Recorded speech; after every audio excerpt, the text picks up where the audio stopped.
ಅದರಿಂದ ಕೃಷ್ಣನ ಸ್ವರೂಪ ಏನಂದರೆ ಪ್ರೇಮ, ಆನಂದ.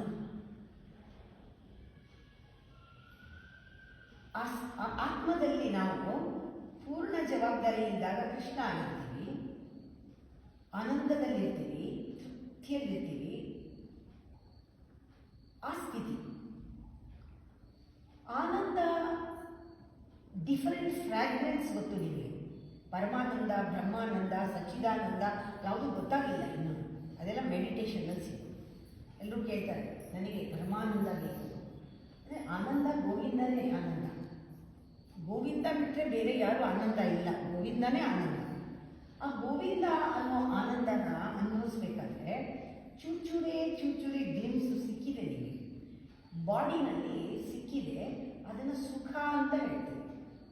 ಆದರೆ ಟೆಂಪ್ರರಿ, ಅದು ಹಿಂಗೆ ಬಂದು ಈ ಕ್ಷಣದಲ್ಲಿ